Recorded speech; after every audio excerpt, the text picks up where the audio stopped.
ጤና ይስጥልኝ ተመልካቾች ከፋና ሚዲያ ኮርፖሬሽን የአጀንዳ ፕላስ ፕሮግራም ከስጢፋኖስ አበራና ከስለሺ ሀጎስ ጋር ተመልሷል። አጀንዳ ፕላስ ለሀገራችን ለኢትዮጵያ የሚበጁ ወቅታዊ ጉዳዮችን አንስተን በስፋት በጥልቀት የምንመለከትበት ፕሮግራም ነው። ተመልካቾች የዛሬው የአጀንዳ ፕላስ አጀንዳችን ደግሞ ሰሞነኛው የአፍሪካ ቀንድ የፖለቲካ ትኩሳቶችና አዳዲስ ጉዳዮች ናቸው። እንደምታውቁት በትላንትናው ዕለት በቱርክ አንካራ የቱርኩ ፕሬዝዳንት ራሲብ ጣይብ ኤርዶጋን የኢትዮጵያ ጠቅላይ ሚኒስትር ዶክተር አብይ አህመድንና የሶማሊያውን ፕሬዝዳንት ሀሰን ሼክ መሐሙድን ፊት ለፊት አገናኝተው ውይይት ተደርጓል። በዛም ለወራት የዘለቀው በኢትዮጵያና በሶማሊያ መካከል ያለው ውጥረት እንዲረግብ ሆኗል። አጠቃላይ ስምምነትም ተደርሷል። የአንካራ ዲክላሬሽን የሚል ስምምነት ተደርሷል። ያ ስምምነት ምን ጉዳዮችን ይዟል የሚሉትን ጉዳዮች በዋናነት እናነሳለን። ከዛ በተጨማሪም ከኢትዮጵያና በኢትዮጵያም በሶማሊያም ያሉ አዳዲስ ወቅታዎችን ለመመልከት እንሞክራለን። ይህንን ፕሮግራም እንድትከታተሉም እናንተን በአክብሮት እንጋብዛለን። ለማንኛውም አጀንዳ ፕላስ የዛሬውን አጀንዳ ይዞ ከመሸጋገሪያ በኋላ ይመለሳል።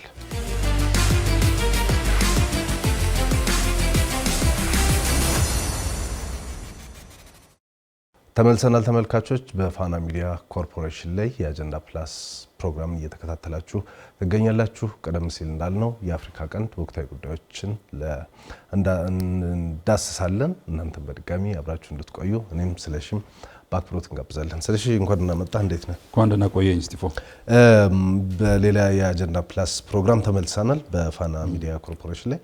እንደምታውቀው ትላንትና ያልተጠበቀ ነገር ነው የተሰማውና የሀሰን ሼክ መሐሙድ በቱርኩ ፕሬዝዳንት ራሲብ ጣይብ ኤርዶጋን አማካኝነት ከኢትዮጵያ ጠቅላይ ሚኒስትር ዶክተር አብይ አህመድ ጋር ውይይት አድርገዋል።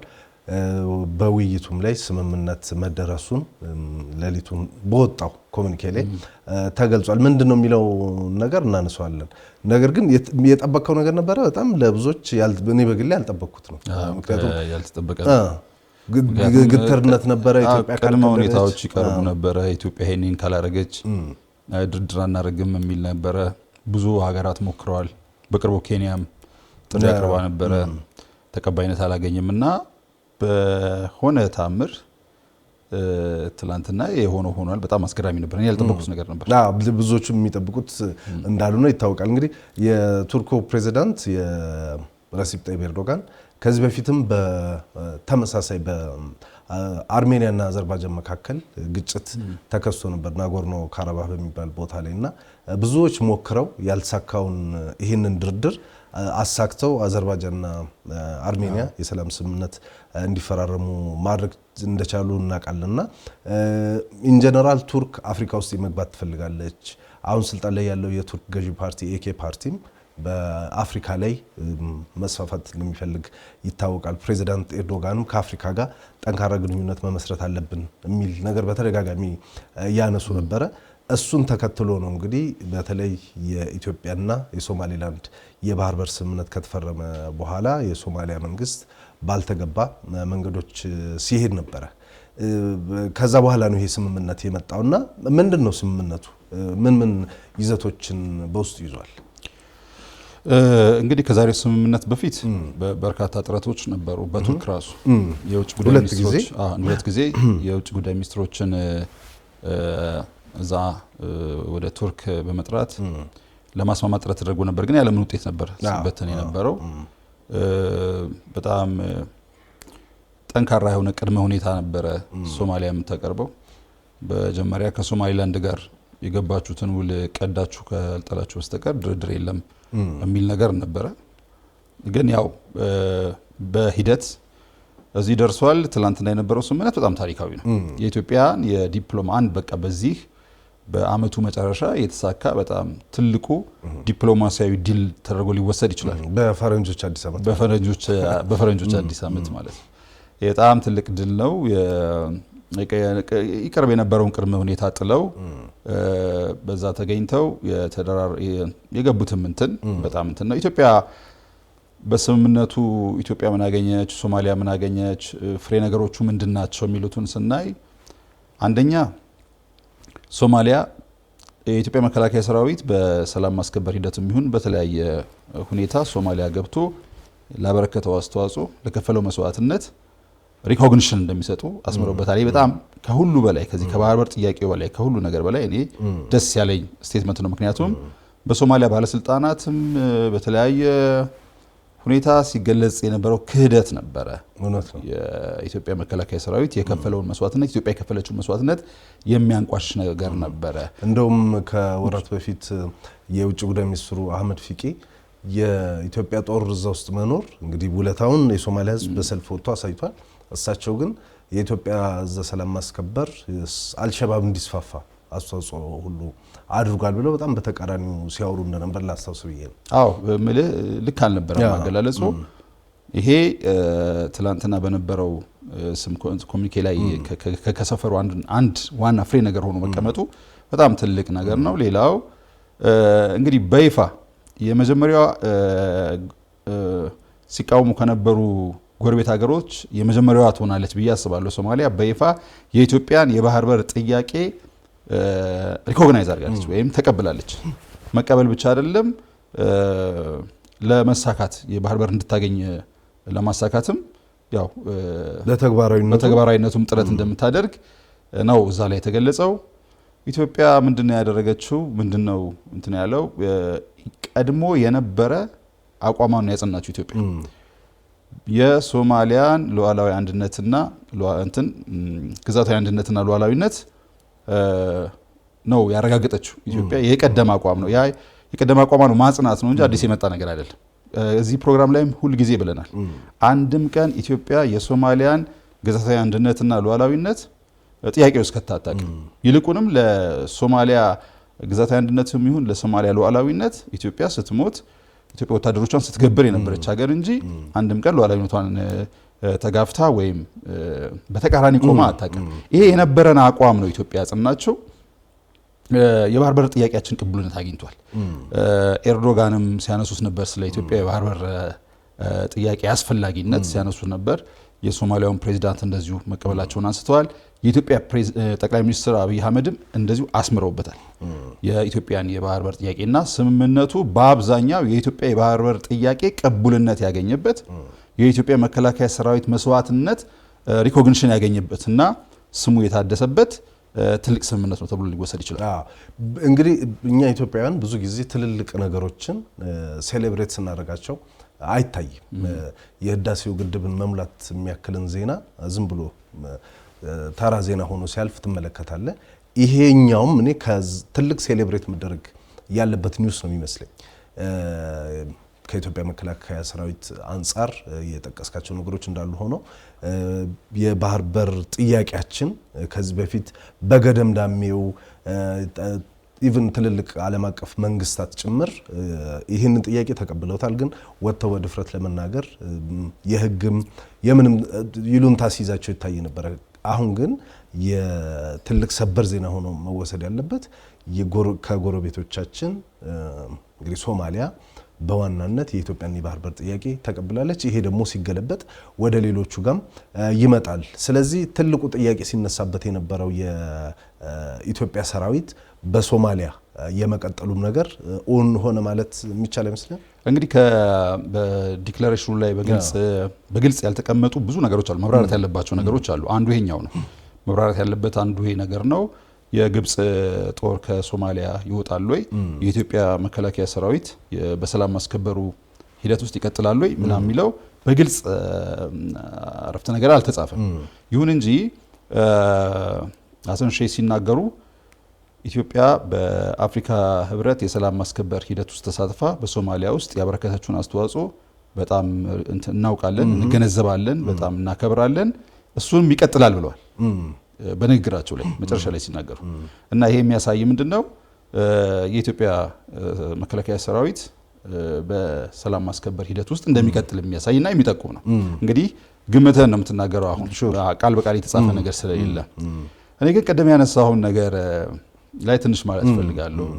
አሁን የምናገኛቸውን ጥቃቅል ድሎች፣ ትልልቅ ድሎች፣ ማዕከለኛ ድሎችን ቆጥረን አጠራቅመን ሴሌብሬት እያደረግን እየደመረን ማንሄድ ከሆነ እንደ ሀገር ብዙ ጉዳት ይደርስብናል። እንዳልከው ሴሌብሬት አናደርግም። እንዲህ አይነት ድሎች ሴሌብሬት ከማድረግ በተቃራኒ እንዲያውም ሌላ አቃቂር ምናምን ሲወጣለት ታያል። ይሄ ግን ሲሪየስ ነው በጣም። ይሄ በጣም እዚህ መግለጫ ታች ላይ በተለይም ቪላ ሶማሊያ መግለጫውን ከለጠፈ በኋላና ሌሎችም የሚሰጡ ኮሜንቶችን አንዳንድ አክቲቪስት ነን የሚሉ ሰዎችም የሚሰጡትን አስተያየቶች ስታይ ጉዳዩን እንትን አይደለም ከግንዛቤ እጥረት ወይም የትርጓሜ ክርክር ምናምን አይደለም። በሁለቱም ወገን ሆነው ተመሳሳይ ነው ፍላጎታቸው ሰላም፣ በኢትዮጵያና በሶማሊያ በኩል ሰላም የተፈረመው የሰላም ስምምነት የረበሻቸው ይመስላል። አንዳንድ ሰዎች በሶማሊያ በኩል ይሆኑና አሰንሼ ባህራችንን ሸጠው ምናምን ይላሉ። ባህራችንን ሸጠው ኢትዮጵያ ከባህራችን ተወስነው ምናምን ይላሉ። በዚህ በኩል ይመጡና የኢትዮጵያ የባህር በር ጥያቄ ተቀለበሰ፣ እንደዚህ ሆነ፣ ኢትዮጵያ ዲፕሎማሲያዊ እንትን ሽንፈት አጋጠማት ምናምን። ሁለቱንም አስተያየቶች በሁለቱም በኩል ሆኖ ይሰጣሉ። ይሄ ምንድነው የተገኘውን ድልና የተገኘውን ዲፕሎማሲያዊ ተቀባይነትና ስኬት ለማንኳሰስ የሰላም ሂደቱን ምናልባት ከተቻለ የሆነ እንትን አቧራ ለማስነሳት በሚመስል ሁኔታ የተጠኑ ኮሜንቶችና አስተያየቶች ሲዘዋወሩ አይቻለውና ኢትዮጵያውያን ለዚህ መበርገግ የለባቸውም ወይ መንበርከክ የለባቸው።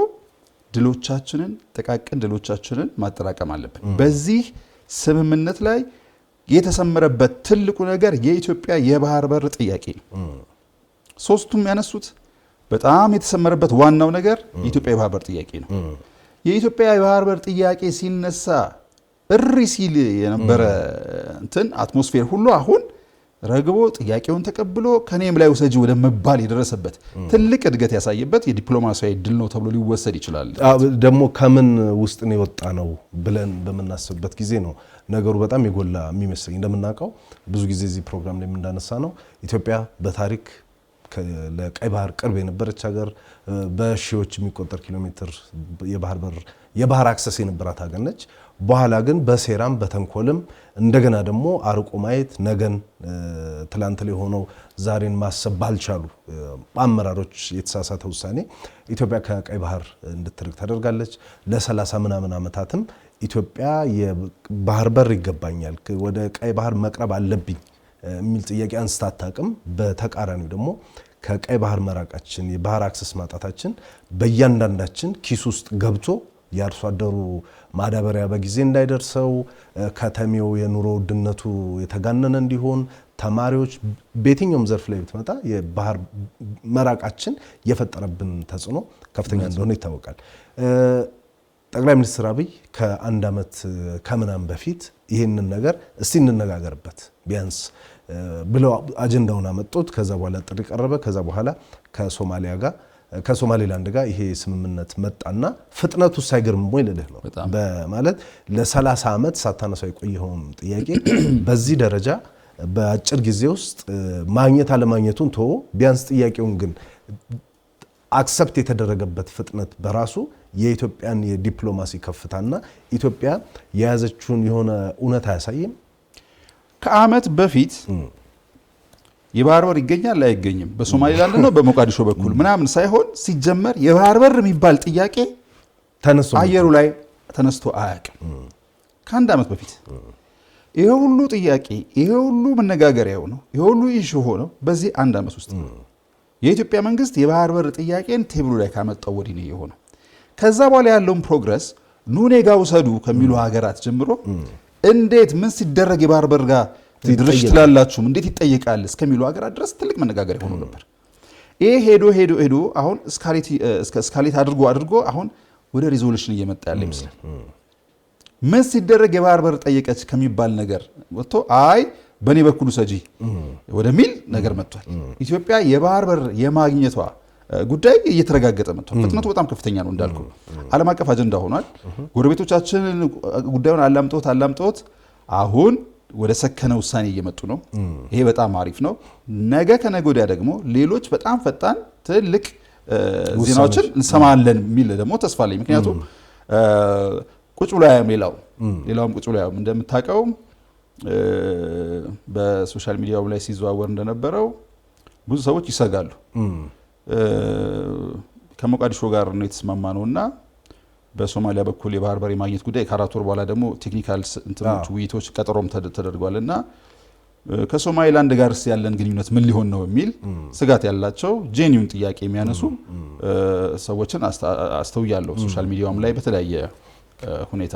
ይህ በጣም ተገቢ ጥያቄ ነው፣ ተገቢ ስጋት ነው። ግን ነገሩን አፍታተን ካየነው ኢትዮጵያ ከሶማሊያ ጋር ተስማማች ማለት ከሶማሊላንድ ጋር ያላት ግንኙነት ይቋረጣል ማለት አይደለም። ለዚህ ማሳያ ዛሬ ለምሳሌ እሱን እንመጣበታለን። ከዛ በፊት ግን እንዴት ሊሳካ ቻለ? ይሄ ለምሳሌ 2-3 ጊዜ ተሞክሯል። ቅድም እንዳልከው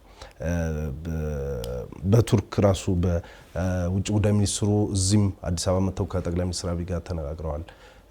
ሞቃዲሾም ሄደው ከሀሰን ሼክ ጋር ተነጋግረዋል። ከዛ ደግሞ አምባሳደር ታዬ ክቡር ፕሬዚዳንት የውጭ ጉዳይ ሚኒስትር በነበሩበት ጊዜ 2 ጊዜ አንካራ ሄደው ከአህመድ ፊቂ ጋር ውይይት ተደርጎ ነበረ። እሱ ውይይት አልተሳካም። የጅቡቲ ፕሬዚዳንት ሞክረው ነበረ። ቅድም እንዳልከው ኦባሳንጆ የአፍሪካ ህብረት ልዩ መልእክተኛ ሆነው ሙከራ ለማድረግ እንቅስቃሴ አድርገው ነበረ። ዊሊያም ሩቶ የኬንያው ፕሬዚዳንት፣ የኡጋንዳው ዩዌሪ ሙሴቪኒ ይህን ሙከራዎችን አድርገው ነበረ። እዛ ሙከራዎች በሚደረጉበት ጊዜ እነሱ ውጤታማ አልሆኑም። የሶማሊያ መንግስት ቅድመ ሁኔታ አስቀምጦ የኢትዮጵያ የባህር በር ስምምነቱን ካልቀደደች ይህን ነገር አልስማማም አይነት ነገር ብሎ ነበረ። ይሄ ግን አሁን ባልተጠበቀ ፍጥነቱም የሆነበትም ሁኔታ በሚያስገርም ሁኔታ ተሳክቷልና እሱ ለምን እንዴት በዚህ ፍጥነት ተሳካ፣ እንዴት ሀሳባቸውን ቀየሩ የሚለው ማህበራዊ ሚዲያ ላይ ብዙ ሰዎች ሲጠይቁ የነበረው ነገር ነውና እሱ ለምን ማለት እንችላለን ልልህ ነው። ከሶማሊያ ያው ማለት እንኳን ተሳካ ነው እንጂ እንዴት ተሳካ ይባላል። እንኳን ተሳካ ነው። ግን ምን አስተዋጽኦ አድርጓል ለስኬቱ ብትል 2 ነገሮችን ማንሳት ይችላል። የመጀመሪያው በሶማሊያ ውስጥ እየተከናወነ ያለው ፖለቲካ ሁነት የፖለቲካ ሁነት ለእንዲህ አይነት ቅንጦት ለተሞላበት የሶማሊያ አቋም እድል የሚሰጥ አይደለም። የህልውና ጉዳይ፣ የሰርቫይቫል ጉዳይ፣ የመቀጠልና ያለ መቀጠል ጉዳይ በሶማሊያ ፖለቲካ ውስጥ ተደቅሞ ከክልሎቹ ጋር የገቡበት ውዝግብ ማለት ነው። ኦልሬዲ ትናንትናም ጦርነት ነበር።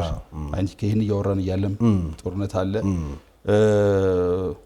ነገሩ ትንሽ ተደብላልቋል። ስለዚህ ይህንን ለመፍታት በሀገር ውስጥ ያለውን ሁኔታ ለመፍታት ትርጉም የሌለው ከኢትዮጵያ ጋር የገቡበትን ትርጉም የሌለው ሰጣ ገባ ማብረድ ይገባቸው ይሆናል። ሀሰን ሼህን እንደዚህ መገመት ይችላል ፑሽንግ ፋክተሩን። ሌላው አደራዳሪው ሀገር ቱርክ በኢትዮጵያ በጣም ትልቅ ኢንቨስትመንት ያለው ሀገር ነው። በኢትዮጵያ ሁለተኛው ይመስለኛል ዳይሬክት ፎሬን ኢንቨስትመንት ከቻይና ቀጥሎ ይሁን ከሳውዲ አረቢያ ቀጥሎ ቻይና ሁለተኛው ይመስለኛል። ሶ ኤኒዌይስ ደረጃውን ተውና በጣም ትልቅ ኢንቨስትመንት ያለው ነው። ኢትዮጵያ ውስጥ ኢንተረስት አለው። በኢትዮጵያ ተሰሚነትም አለው። ሌላው በቱርክም እንደዚሁ ከፍተኛ የሆነ ኢንቨስትመንት አላቸው።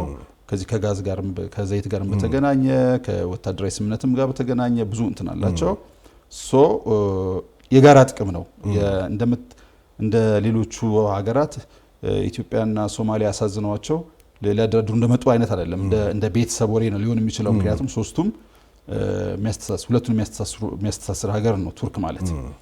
ሶ የቱርክ አደራዳሪዋ ቱርክም ሆኗ ሶማሊያ ውስጥ ደግሞ አሁን እየታየ ያለው ፖለቲካል ለውጥ ወደዚህ ገፍቶ ሊሆን ይችላል። ስለዚህ እነዚህ ተገጣጥመው በፊት የነበረውን ቅድመ ሁኔታ በጣም ለማውራት ምንም ቅድመ ሁኔታ አይጠበቅም። ኢትዮጵያ ዴይ ዋን ክቡር ጠቅላይ ሚኒስትር ዶክተር አብይ አህመድ አፍሪካ ህብረት ላይ የተናገሩትን ታስታውስ ይሆናል። በዚህ ጉዳይ ላይ ዴይ ዋን እንነጋገር፣ ቁጭ ብለን ፊት ለፊት እናውራ፣ እንነጋገር እያሉ ሲወተውቱ ነበር። ከዚያም የተለያዩ ሀገራት ቅድማንት የጠቀስካቸው ሀገራትም እናደራድ ሲሉ ነበር። ግን እንደዚህ ቀዳችሁ ጣሉ፣ እንደዚህ ያደርጉና ነው መጀመሪያ እንደዚህ አይሆንም ማለት ትንሽ ደስ የማይል ልውጥ ነበር። አሁን ግን ወደዚህ ሰክኖ መምጣታቸው ኢትዮጵያን ፊርምሊ በአቋሟ ጸንታ መቆየቷና ወደዚህ መምጣቷ የኢትዮጵያን ዲፕሎማሲያዊ ስኬት የሚያሳይ ነው። ለዚህ ይመስለኛል ነገሩ ቀለል ያለው የፈጠነው። በጣም ጥሩ ነጥብ ነው ያነሳው። እንግዲህ ቱርክና ኢትዮጵያ በታሪክ ወደ ኋላ ከሄድን ብዙ ነገር ማንሳት እንችላለን። የቅርብ ጊዜ ቱርክ ውለታዎችን እንኳን እናንሳ ካልን ከሰሜኑ ጦርነት ጋር በተገናኘ የምናስታውሳቸው ነገሮች ናቸው። በጣም ብዙ ፈተናዎች በነበሩበት ሰዓት ከኢትዮጵያ ጎን ከቆሙ የዓለም ሀገራት መካከል አንዷ ቱርክ ነች። በቴክኖሎጂ በእንደዚህ አይነት ግንኙነታችን በጣም ጠንካራ ነው። ቅድም ካልከው ከኢንቨስትመንቱ ውጪ በወታደራዊ ትብብሮችም ብዙ ናቸው። ከሶማሊያ ጋርም እንደዛ ይመስለኛል። እኔ አንድ በደንብ ኢትዮጵያውያን ማየት አለብን ብዬ የማስበው ደግሞ እዚህም የፊርማ ስምምነቱ ላይ ፕሬዚዳንት ኤርዶጋን ሲናገሩ የኢትዮጵያን በተለይ ከባህር አክሰስ ጋር በተገናኘ ኢትዮጵያ ማግኘት አለባት የሚለውን የኢትዮጵያን እውነት በትክክል ከተረዱ የዓለም መሪዎች መካከል አንዱ ኤርዶጋን ይመስሉኛል። እና ቅድም ከጠቀስካቸው የሶማሊያ ወቅታዊ ሁኔታ የቱርክ ማደራደር እንደ ሀገር ብቻ ሳይሆን ደግሞ ፕሬዚዳንቱን በግል የተረዱት እውነት ድርድሩ እንዲፈጠን ያደረገ ይመስለኛል። ሲጠቃለል በትላንትናው ዕለት በአንካራ በተደረገው የሁለቱ የክቡር ጠቅላይ ሚኒስትር ዶክተር አብይና የሐሰን ሼክ መሐመድ ውይይት ባለፉት ወራት የታዩት ለውጦች ባለፉት ወራት የነበረው ውጥረት እንዲረጋጋ ሁለቱ ሀገራት ወንድማማቻዊ እና በጣም ጠቅላይ ሚኒስትር አብይ ከውይይቱ በኋላ በሰጡት ቃለ መልስም ውይይቱም የተደረገው በወንድማማችነት መንፈስ ነው የሚል ነገር ሰጥተዋል። ሐሰን ሼክም ቅድም እንዳልከው የጠቀስካቸውን ሀሳቦች አንስተዋል። ለኢትዮጵያም ዋጋ ሰጥተዋል። የኢትዮጵያ የባህር በር ጥያቄም ለሱም እውቅና ሰጥተዋል። አሁን ከዚህ ቀጥሎ የሚሆነው ከ4 ወር በኋላ ነው ውይይት ነው ፌብሩዋሪ 5 አካባቢ ጀምሮ ቴክኒካል ውይይቶች ይደረጋሉና ምን መገመት እንችላለን? ያው እዛ ውይይት ላይ ልክ ምን አይነት ሀሳቦች ሊነሱ ይችላሉ የሚሉት ነገሮች እንግዲህ ብዙ የሚያወያዩ ይመስለኛል። ባለሙያዎች ይገቡበትና የኢትዮጵያ የባህር በር ጥያቄ እንዴት መሆን መቻል አለበት፣ እንዴት የኢትዮጵያ የባህር በር ጥያቄ መመለስ ይችላል የሚለውን ነገር የሚነሳበት ይመስለኛል ይሄ ውይይት። አዎ መገመት አይቻልም። ምን ሊሆን ይችላል፣ እንዴት ሊሆን ይችላል ምናምን የሚለውን ያው ቴክኒካል ውይይቱ ገና ነው ግን ማለት እርግጠኛ ምን ቅድምም ደጋግመን የምንለው እርግጠኛ የሆነው ነገር የባህር በር ጥያቄያችን በሶማሊያ ተቀባይነት አግኝቷል። ለተግባራዊነቱም ለስኬቱም አብረው እንደሚሰሩ ተናግረዋል። ከፌብሩዋሪ 25 በኋላ ፌብሩዋሪ ላይ የሚወያዩትም በዚህ ሂደት ላይ እንደሆነ ብቻ ነው ማስቀመጥ የሚቻለው። ዲቴይሉ ላይ አሁን ብንገምት እንሳሳታለን። ብዙ ሰዎችም እየተሳሳቱ ስለሆነ አሁን እንዲሆኗል ማለት ነው፣ ይሄ ማለት እንደዚህ ሆኗል ማለት ነው የሚል ተሳሳቱ ስለገቡ እኛም እንዳነሳሳት ጊዜው ሲደርስ ብናወራው ነው። ተመልካቾች የምትከታተሉት በፋና ሚዲያ ኮርፖሬሽን የአጀንዳ ፕላስ ፕሮግራምን ነው። እስጢፋኖስ አበራና ስለሺ አጎስነን አብረናችሁ ያለነው እያነሳን ያለነው የአፍሪካ ቀንድ አዳዲስ ፖለቲካዊ ጉዳዮችን ነው። ትላንትና በቱርክ አንካራ የተደረገውን ስምምነት መነሻ አድርገን ማለት ነው። ፕሮግራማችን አሁንም ይቀጥላል። እናንተም አብራችሁን እንድትቆዩ በድጋሚ በአክብሮት እንጋብዛለን። ስለዚህ ሌላው መነሳት ያለበት ከዚህ ከስምምነቱ እንግዲህ የሶማሊያው ፕሬዚዳንት ስምምነቱ ከተፈረመ በኋላ ብዙ ያልተገቡ አካሄዶችን ሄደው ነበረ። መጀመሪያ ስምምነቱን በቃ ነል ኤንድ ቮይድ አድርጌዋለሁ ውድቅ አድርጌዋለሁ የሚል ነገር አንስተው ነበረ። ቅድመ ሁኔታ ካልተነሳ አንነጋገርም ብለው ነበረ። ጉዳዩን ወደ ተባበሩት መንግስታት፣ ወደ አረብ ሊግ፣ ወደ ኢጋድ ሁሉ ይዘውት ሄደው ነበረ። የዛሬ ዓመት ካስታውስ ጥር በሚካሄደው የአፍሪካ ህብረት ስብሰባ ላይ በመጡበት ወቅትም ትንሽ ግርግር ፈጥረው ነበረ። ከዛ በኋላ ደግሞ ስምምነት ውስጥ ሁሉ ገብተው ነበር። በተለይ ከኢትዮጵያ ታሪካዊ ባላንጣነት ውስጥ ገቡ ብለን ከምናውቃቸው ሀገሮች ጋርና ከወራት በፊት ደግሞ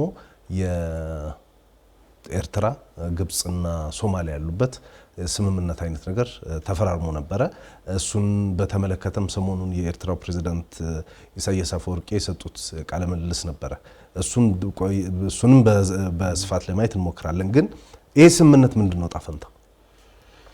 ይኸውልህ ይሄ ስምምነት በቀጥታ የሚመለከተው በኢትዮጵያና በሶማሊያ መካከል ሚስ አንደርስታንዲንግ ብለው ነው የገለጹት። እዛ ላይ የተፈጠረውን ሚስ አንደርስታንዲንግ ለመፍታት ነው። ኢትዮጵያ ከሶማሊላንድ ጋር በገባችው የባህር በር ስምምነት ሳቢያ ሶማሊያ ቅር ተሰይታ ነበር። ሌሎች እንቅስቃሴዎችን ታደርግ ነበር። እሱ ሚስ አንደርስታንዲንግ ምንድነው? የኢትዮጵያ ፍላጎት ምንድነው? ፍላጎት ምንድነው? እውነቱ የሚለውን ለማስረዳት ለመገንዘብ አንዱን ያለፈ ታሪካችንን አብሮነታችንን በማሰብ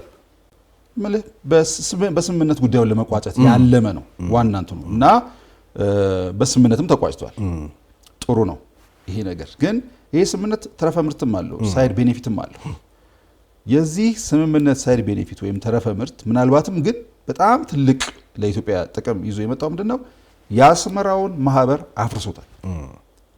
የአስመራው ማህበር የተሰበሰበው ሶማሌ በዚህ ሚስ አንደርስታንዲንግ ሶማሊያ በዚህ ሚስ አንደርስታንዲንግ ተከፍታለች እና ኢትዮጵያን ለማጥቃት ደግሞ ምቹ ሁኔታ አለና ስለተፈጠረ እሱን ካፒታላይዝ አድርገን ወደዛ የሩጥን እንግባ ነበረ የአስመራውና የካይሮ ስምምነት። ከዛ ሶማሊያን አስገቧት፣ ተፈራረሙ።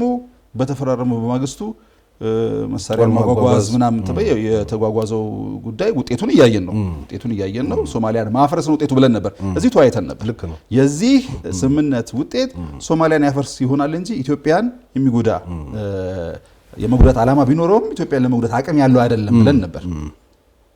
እየታየ ነው ውጤቱ። ይሄ ስምምነት ይሄንን ያልተገባ ማህበር ነው ያፈረሰው።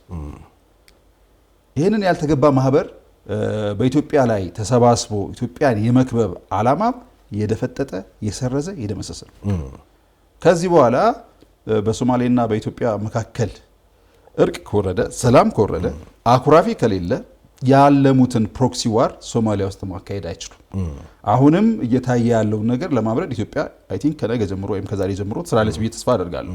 ይሄን ለማብረድና ለማቀዝቀዝ የመጀመሪያ ስራ መሆን ያለበት ሶማሊያን ስቴብል ማድረግ ስለሆነ ትሰራለች ብዬ ተስፋ አደርጋለሁ።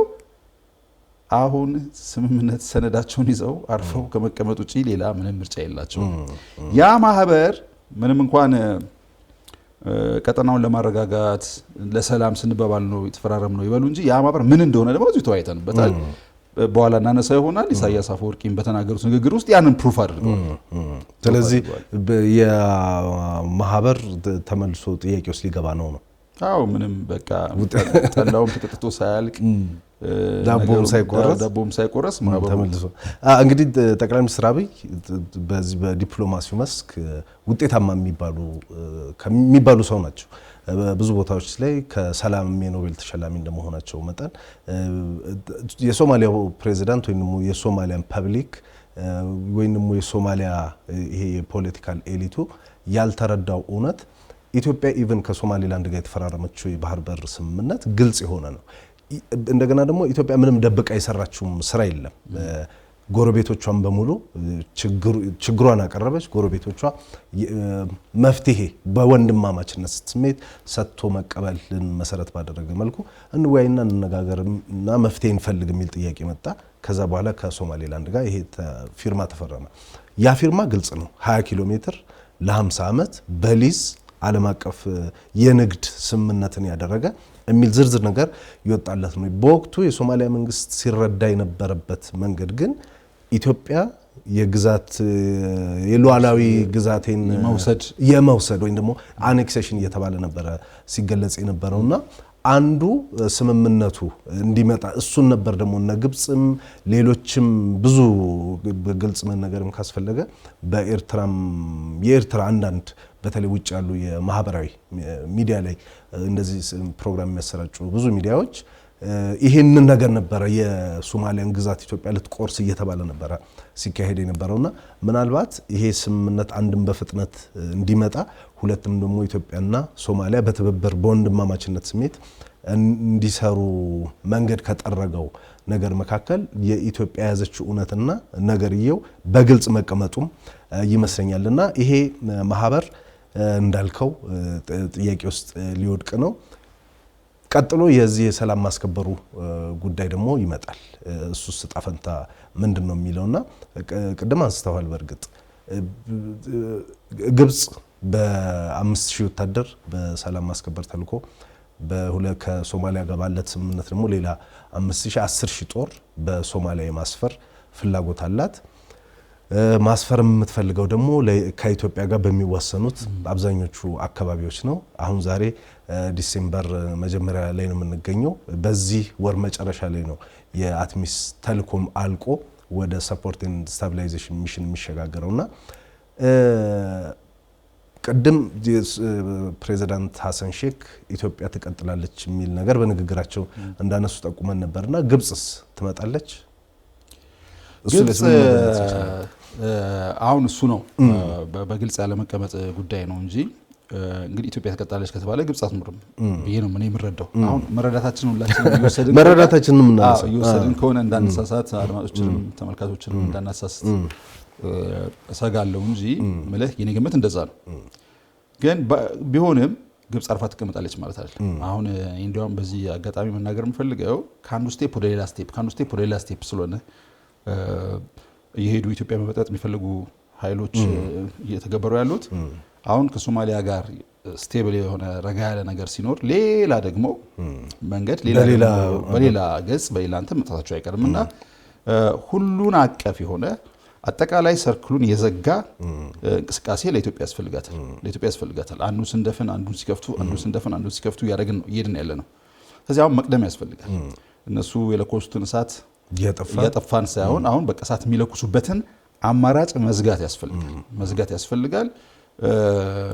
ይሄ ስምምነት እግዚአብሔር ለሚወደው ምናልባት ሌሎች ክፍተቶችንም የሚዘጋ እሳት እንዳይለኩሱም የሚያደርግ ነው። ሌሎች ጎረቤቶቻችንም አይ ቲንክ ከዚህ ስምምነት በኋላ የራሳቸውን ኦፈር ይዘው መጥተው ከኢትዮጵያ ጋር ዘላቂ ሰላም የሚፈጥር ወንድማማችነትን የሚፈጥር ኮኦፕሬሽን ያደርጋሉ የሚል እምነት አለኝ።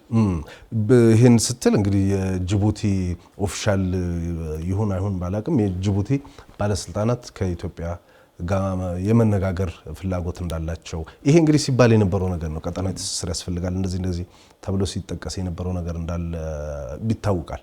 ጠቅላይ ሚኒስትር አብይም በመጽሐፋቸውም በቀደም ባለው ጊዜም በኢትዮጵያ በኤርትራና በሶማሊያ መካከል የሆነ ትብብሩ መጠንከር አለበት፣ እዚህ ቀጠና ላይ ያለው ሰው ሰራሽ ድንበር እንጂ አንድ አይነት ህዝብ ነው የሚል ነገር ተደጋግሞ ሲነሳ ነበርና ምናልባት መጪው ጊዜ አንዳልከው እነዚህ የቀጠናው ሀገራት በጣም የሚተሳሰሩበት ሆኖም ሊገኝ ይችላል። አዎ የጅቡቲ ሩመር አለ፣ ግን ቶና ሩመሩን ዓለምንም ጥርጥር ጅቡቲ የተለየ ኢትዮጵያን የሚያማልል ኦፈር ይዛ መምጣት አለበት።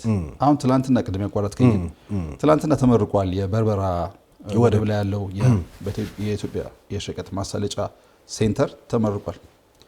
ስለዚህ ኢትዮጵያ በበርበራ በኩል ሸቀጦችን የማስገባት እንቅስቃሴ ውስጥ ልትገባ ነው። 95% 90% ከጅቡቲ ብቻ ነበር የምንጠቀመው። አሁን በርበራ ሼል ታረጋት ነው ጅቡቲን በአንድ ወይም በሌላ መንገድ ያው ከጅቡቲ የሚገባ የነበረው ነው በበርበራ ሊገባ የሚችለው። ሞምባሳን ትንሽ ነበር የምንጠቀመው። እሱ ምናልባት የማስፋት ሁኔታ ይመጣል። የተለየ ኢትዮጵያን ጥቅም ሊያስከብር የሚችል ኦፈር ጅቡቲ ይዛ መምጣት አለባት። እንትኗን ለማስቀጠል ትልቁ ገቢዋ ነው የኢትዮጵያ የወደብ አገልግሎት። ለኢትዮጵያ የምትሰጠው የወደብ አገልግሎት ትልቁ ገቢዋ ነው። አሁን እንዲህ አይነት ነገሮች ሲመጡ አሁን የዚህ ባህር በር ጥያቄውም ተቀባይነት እያገኘ የተመለሰ ሲመጣ አዳዲስ ፖርቶችም እየተከፈቱ ሲመጡ ጅቡቲ ዝም ብላ የምትቀመጥ አይደለም። ጅቡቲም ከኢትዮጵያ ጋር ዘላቂ ጥቅም በዊን አፕሮች ኢትዮጵያንም የሚጠቅም ጅቡቲንም ደግሞ ጥቅም የሚያስጠብቅ ኦፈር ይዛ መምጣቷ የማይቀር ነገር ነው። የተሰማውን ሩመር እንደዚህ ጅቡቲ ኦፈር ይዛ ልትመጣ ነው ምናምን የሚባለው ነገር ሊሆን ይችላል የምትልበት ምክንያት ምንድነው? በዚህ የተነሳ እውነታው ይገፋል ራሱ ስለሚገፋ። ትላንትና በስቲያ እንግዲህ እንዳልከው በሃርጌሳ ማነው በበርበራ ይሄ የኢትዮጵያ የትራንዚት ማሳለጫ ቢሮ በሚከፈትበት ጊዜ የሶማሌላንዱ የፋይናንስ ሚኒስትር ዶክተር ሳዳ ያነሱት ሀሳብ ነበረ። አንደኛ ኢትዮጵያ የ100 ሚሊዮን ህዝብ ሀገር ነው፣ ከኢትዮጵያ ጋር መስራታችን ለኛም ይጠቅማል የሚል ነገር አንስተዋል። ሁለተኛ ነገር ደግሞ ይሄ በአፍሪካ ደረጃ በ2063 መፍጠር የሚፈለገው የንግድና የምናምን ትስስር አለ፣ የሱም አካል ይሆናል የሚል ነገር ተነስቷል። የዲፒ ወርልድ ስራ አስፈጻሚም እንደዚሁ ይሄ ኦፊስ እዛ መከፈቱ ለቀጠናዊ ትስስር ያለው ፋይዳ ትልቅ ነው፣ ኢትዮጵያንም በተለየ መልኩ ተጠቃሚ ያደርጋል የሚል ነገር አንስቷል። በዚሁ ስናልፍ ደግሞ በሶማሌላንድ እንግዲህ የአዲሱ ተመራጭ ፕሬዚዳንት አብዱላሂ መሐመድ ኢሮ ስልጣን እየተረከቡ ነው። ኦፊሻሊ ዛሬና ነገ በሚኖሩ ምንድነው ፕሮግራሞች ላይ ስልጣናቸውን ይረከባሉ። ከትላንትና በስቲያ ክራይሲስ ግሩፕ የአፍሪካ ሀገራትን የሰላም ደረጃ ሲያወጣ ቀዳሚ ያደረጋት ሶማሊያን ሶማሌላንድን የተረጋጋች እንደዚህ ብሎ ይጠቀሳትና የሶማሌላንዱ የተመራጭ ፕሬዝዳንት ኢሮ በዓለ ሲመት ላይ ለመገኘት ደግሞ የኢትዮጵያ ሶማሌ ክልል ርዕሰ መስተዳደር ሙስጠፌ መሐመድም ሀርጌሳ ገብተዋል። እዛም ሲገቡ ደማቅ አቀባበል ነው የተደረገላቸውና የትላንቱ ስምምነት፣ የአንካራው ስምምነት፣ የበርበራው ኦፊስ መከፈት፣ የሶማሌላንድ አዲስ ፕሬዝዳንት መመረጥ፣ የአቶ ሙስጠፌ ወደ ሀርጌሳ መሄድ ይህንን ደግሞ አገናኝተው አንዳንድ ሰዎች በቃ ኢትዮጵያና ሶማሌላንድ ወይም ደግሞ ስምምነቱ ሊቀደድ ነው የሚል ትንታኔ የሚያነሱ ሰዎች አሉና ምንድነው የኢትዮጵያና የሶማሌላንድስ ቀጣይ ግንኙነት ምንድነው የሚሆነው? ኢትዮጵያ ከሁሉም ጋር መልካም ግንኙነት መፍጠር የሚለው የውጭ ግንኙነት ፖሊሲው እንዳለ ሆኖ ማለት ነው። እንግዲህ በዚህ ጉዳይ ላይ በጣም ብዙ ፕሮግራም እየሰራ ነው። ኢትዮጵያ በጣም ሰፊ ሀገር ናት። በጣም በህዝብ ብዛቷ በአፍሪካ ትልቁን የህዝብ ብዛት የምትይዝ ናት። 120-130 ሚሊዮን ነን። ከናይጄሪያ ቀጥለን ትልቁን የምንይዝ ነን። በጣም ኢምፖርት ቤዝድ ኢኮኖሚ ነው ያለን። አብዛኛው ሸቀጦቻችን ከውጭ የምናስገባቸው ናቸው። እንግዲህ ተኪ ምርቶችን አምጥተን ኢትዮጵያ እየተሰራ ቢሆንም ቅሉ ግን በጣም ገዢዎች ነን። የምንገዛው ነገር ይበልጣል፣ የምናስገባው ነገር በጣም ብዙ ነው። ኤክስፖርት ላይ በጣም እየሰራን ነው። የምንሸጠውም ነገር አለ እንደዚሁ እና ኢትዮጵያ በአንድ ወደብ ብቻ ተወስና የምትቆይ ሀገር አይደለችም። ብዙ ወደቦች ያስፈልጉናል። ከሴኩሪቲም አንጻር የባህር በር አስፈላጊ ነው የምንለው በአንድ ወይም በውስን እንትን ወሰን አይደለም። ብዙ ነገር ያስፈልገናል። አሁን ከአንድ ሀገር ጋር የምንስማማው የባህር በር ስምምነት ከሌላ ሀገር ጋር የሚኖረንን ግንኙነት ያቋርጣል ወይም ይሰርዛል ማለት አይደለም። ለምሳሌ ሶማሌላንድ ከትላንት በስቲያ የተመረቀውን የበርበራን ወደብ ብታይ የተሰራበት በርበራ ወደብ ሲመረቅ የሚወራው ስለ ኢትዮጵያ ነበር። ምክንያቱም ትልቁ ገበያ ኢትዮጵያ የታሰበው በቃ ኢትዮጵያና ደቡብ ሱዳን ምናልባት በካናል እንግዲህ ትንሽ ጊዜ ሊፈጅ ይችላል የደቡብ ሱዳንን ነዳጅ ማጣሪያ ነዳጅ እና የኢትዮጵያን የወጪ ገቢ ንግድ መሰረት ያደረገ ነው ራሱ የግንባታው መሰረት ራሱ ማለት ነው። ስለዚህ ከሶማሌላንድ ጋር የሚኖር ግንኙነት ይቀጥላል። የሶማሌላንድና የኢትዮጵያ ኤምኦዩ እጣ ፈንታ ምን ይሆናል ወደፊት የምናየው ነው የሚሆነው። እንግዲህ ስምምነቱን ተከትሎ የሚመጣውን መግለጫ የኢትዮጵያ መንግስት መግለጫ የሶማሊያ መንግስት መግለጫ መጠበቅ ግድ ይላል። ነገር ግን ዋናው ነገር ምንድነው? የኛ የባህር በር አክሰስ በሶማሊያ ብቻ የሚወሰን፣ በጅቡቲ ብቻ የሚወሰን፣ በሶማሌላንድ ላይ ብቻ የሚወሰን አይደለም። በአጠቃላይ በሁሉም አካባቢዎች ብዙ ወደቦች ያስፈልጉናል። ስለዚህ የአዲሱም የሶማሌላንድ ፕሬዝዳንት አብዱላሂ ኢሮ ይህንን ስምምነት እንደሚደግፉ ገልጸዋል። አሁን ስልጣን እየተረከከብ እያደረጉ ነው። የስምምነቱን ዝርዝር አያዋለሁ ብለዋል። ያው መልካም የስልጣን ዘመን ነው የምንመኘው። እንዳልከው ኢትዮጵያ ትልቅ ሀገር ነች። የቀጠናውም አንከር ስቴት ብቻ ሳይሆን በአፍሪካም ተጽዕኖ ፈጣሪ እየሆነች ያለች ሀገር በሚቀጥሉት 50 ዓመታትም በዓለም ኢኮኖሚ ውስጥ ትልቅ ቦታ የሚኖራት እንደሆነ የተቀመጠ ስትራቴጂ አለ ከኢትዮጵያ አንጻርና ሰሜን ላለው ኢትዮጵያዊ ወይም ደግሞ ሁመራ ላለው፣ ጎንደር ላለው፣ ትግራይ ላለው አርሶ አደር የሚቀርበው ፖርት ሱዳንና ምጽዋ ምናምን ሊሆን ይችላል። ማዕከላዊ ኢትዮጵያ ደግሞ አሰብ ሊቀርበው ይችላል፣ ወሎ ምናምን። ለሌላው ደግሞ ለደቡቡ ደግሞ እነ ላሙ ሊቀርቡት ይችላሉ። ሀርጌሳ በርበራ ሊቀርበው ይችላል፣ ጅቡቲም ሊቀርበው ይችላል። ስለዚህ ኢትዮጵያ እያደገች የምትሄድ ሀገር ስለሆነች ከኢትዮጵያ እድገት ሁሉም ነው የሚጠቀመው።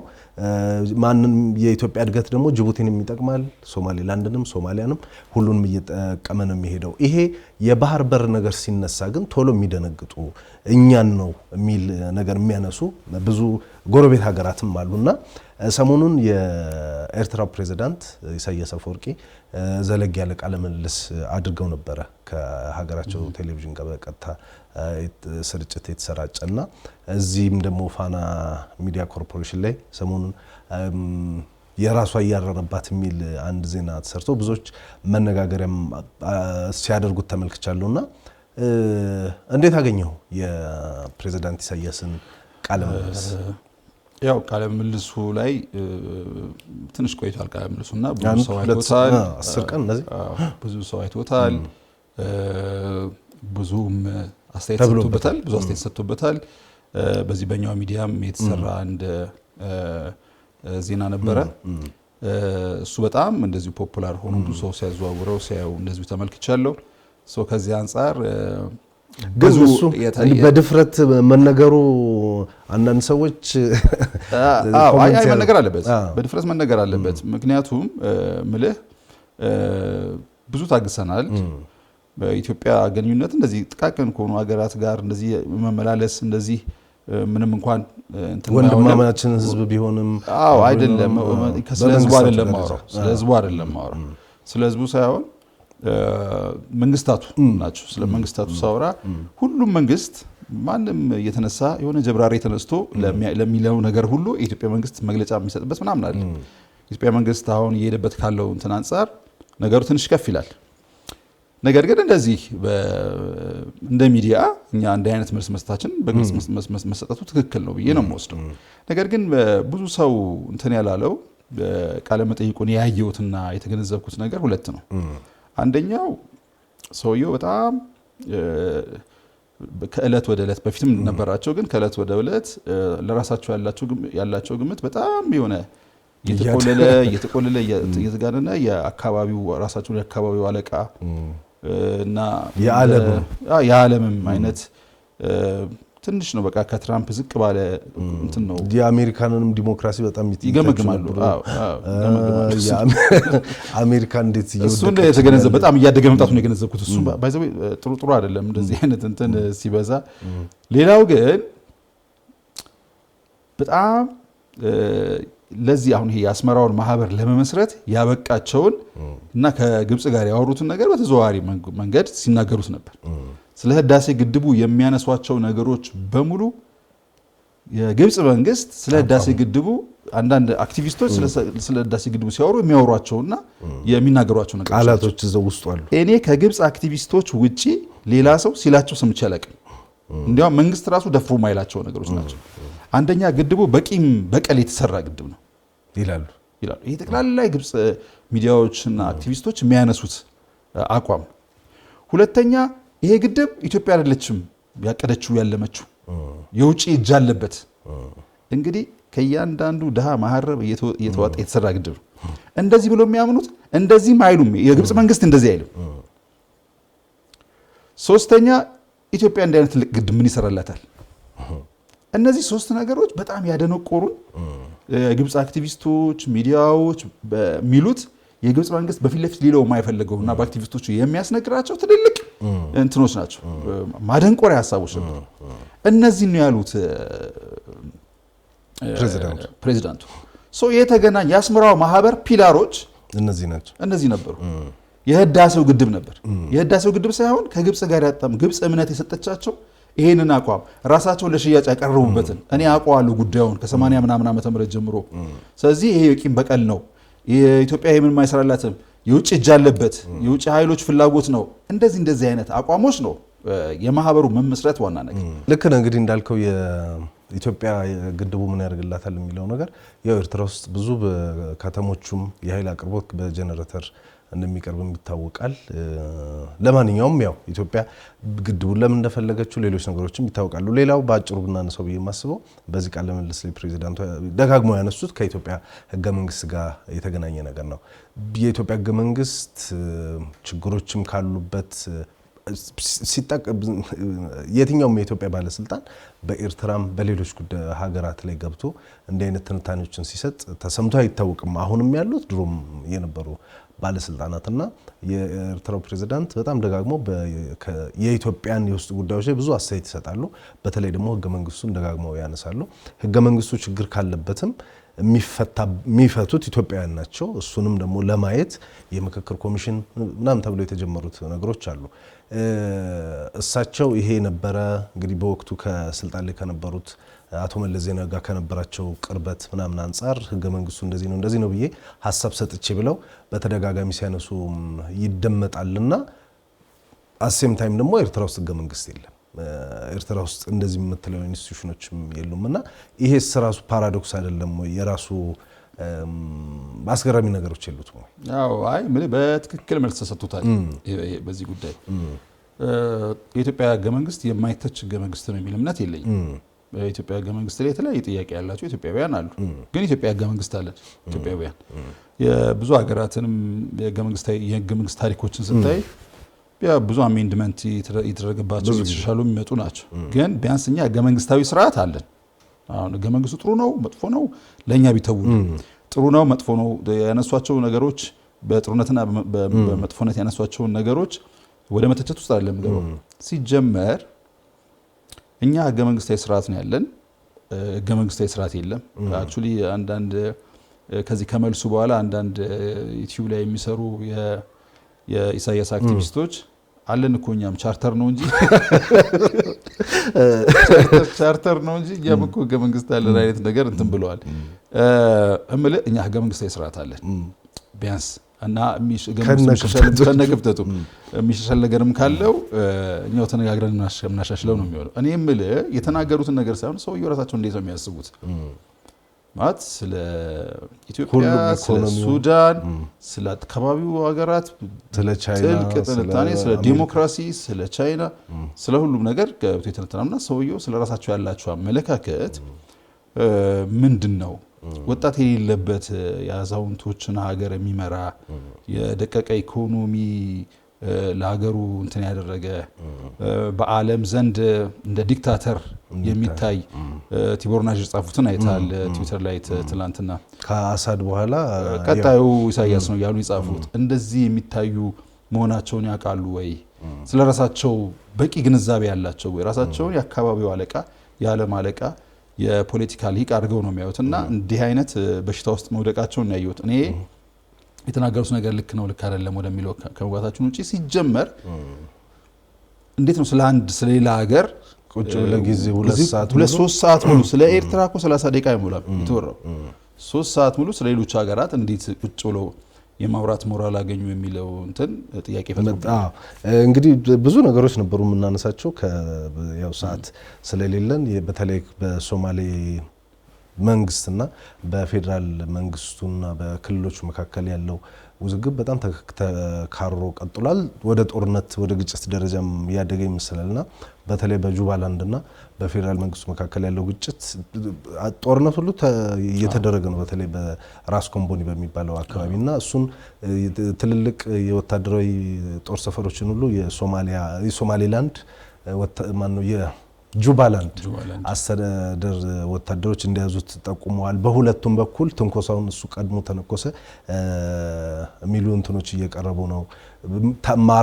ተማረኩ ምናምን የሚሉ ነገሮችም እየመጡ ነውና ምን አለ በዛ ውስጥ በአንድ ደቂቃ የሚገለጽ ነገር እኔ ልል የምፈልገው ነገር በጁባላንድና በፌደራል መንግስቱ መካከል አሁን ጦርነት ውስጥ ተገብቷል። የጦርነቱ ምክንያት ደግሞ ጁባላንድ ካለኔ እውቅና ምርጫ አድርጓል የሚል ነገር ነው። እንግዲህ የሶማሌላንድ የሶማሊያ አንድ አካል ነች ብለው እያሉ ሼክ ሀሰን የሶማሌላንድ ምርጫ ጊዜ ኮንግራቹሌሽን ብለዋል። ጁባላንድ ምርጫን ኮንግራቹሌሽን ነበር ማለት ነው። በራሳቸው መቀበል ነበረባቸው። ኦር ደግሞ ሶማሌላንድ ሌላ ሀገር ናት ብለው ደግሞ ማወጅ ነበረባቸው። እዚህ ጋር የሚመጣ ትንሽ እንትን ነገር አለ። ሌላው በጣም አስፈሪው ነገር በዚህ ጦርነት ውስጥ ከግብጽ የተጓጓዙ መሳሪያዎች ጥቅም ላይ መዋላቸው ነው። በድሮን በተለይ ራስ ኮምቦኒ ላይ የተደረገው ጦርነት በድሮን ጭምር የተደገፈ ነው። ስንፈራ የነበረውን የግብጽ እዛ አካባቢ ያላትን ሚና ስንፈራ የነበረው ነገር ሊመጣ ይሆን እንዴ የሚል እንትን አለ። ሁለቱ ወንድማማቾች ናቸው፣ የአንድ ሀገር ህዝቦች ናቸው። ምንም እንኳን አሁን ጁባላንድ ግንኙነቴን አቋርጫለሁ ከፌደራል መንግስት ጋር ቢልም የአንድ ሀገር ልጆች ናቸው። መስማማት አለባቸው። ጦርነቱ ዞሮ ዞሮ ሶማሊያ ውስጥ የሚደረግ ማናቸውም የሰላም መናጋቶች ወደ ጎረቤት ሀገራት የሚስፋፋ ስለሆነ ወይም ዳፋው ቢያንስ በአንድ ወይም በሌላ መንገድ ስለሚመጣ ቢያንስ በስደተኛ ጉዳይ ብዙ ነገር ነውና ስለሚመጣ እኛም ሰላማቸውን በደንብ ነው የምንጠብቀው። እኔ ሁለቱ የፖለቲካ ልዩነት ያላቸው ኃይሎች ቁጭ ብለው አብርተው ችግራቸውን ፈተው ወደፊት ይሄዳሉ የሚል እምነት ነው ያለኝ። ይሄን እንዲያደርጉ ኢትዮጵያም የበኩሏን አስተዋጽኦ መወጣት አለባት የሚል እምነት ነው ያለኝ። አሁን ደግሞ ካለው እንግዲህ ኢትዮጵያና ሶማሊያ ከጀመሩት አዲስ መልካም ግንኙነት ጋር በተገናኘም ያ ይሆናል። የጁባላንድ ዳያስፖራ በተለይ ሚኒሶታ ያሉ የአሜሪካን ኤምባሲ በሞቃዲሾ ያለው እንደዚሁም የቀድሞ የሶማሊያ ፕሬዚዳንት ሼክ ሸሪፍና የቀድሞ ጠቅላይ ሚኒስትር ሀሰን ካይርን ጨምሮ ብዙዎቹም አሁን አንተ ያልከውን የስምምነት ተስማሙ፣ ቁጭ ብላችሁ ተነጋገሩ የሚል ነገሮችን አንስተዋል። ውጥረቱ ግን እያየለ የመጣ ይመስላል። ወዴት ይቀጥላል የሚለውን ነገር ግን ያው በሚቀጥሉት ቀናት እንመለከትና በሌላ የአጀንዳ ፕላስ ፕሮግራማችን ይህን ጉዳይ ለማየት እንሞክራለን። ለማንኛውም ግን የዚህ ሰሞን ወይም ደግሞ የዚህ ቀን ትልቁ ዜና የኢትዮጵያና የሶማሊያ መካከል በአንካራ የተደረገው ስምምነት ነውና ያ ደግሞ ለኢትዮጵያ የባህር አክሰስ ወይም ደግሞ የባህር መውጫ ማግኘት አለባት የሚለው ጥያቄ በዓለም አቀፍ ደረጃ ተቀባይነት ማግኘት የቻለበት ስለሆነ ኢትዮጵያን እንኳን ደስ ያላችሁ መባባል ያለብን አይመስልም? እውነት ነው። ስለዚህ በሱ እናጠቃለን። ጥሩ ተመልካቾች ተከታተሉት የቆያችሁት በፋና ሚዲያ ኮርፖሬሽን የአጀንዳ ፕላስ ፕሮግራምን ነበረ። በዛሬው ዕለት ያነሳ ነው ከአንካራው የስምምነት የኢትዮጵያና የሶማሊያ ስምምነት ጋር የተገናኙ ሀሳቦችን ነበረ። ሌሎች ሀሳቦችን አንስተናል። በተነጋገርንባቸው ጉዳዮች ላይ ሀሳቦች፣ አስተያየቶች ካሉ ብትሰጡን የፕሮግራማችን አካል እናደርጋቸዋለን። ለማንኛውም አጀንዳ ፕላስ በሚቀጥለው ጊዜ በሌላ አጀንዳ ተመልሶ ይመጣል።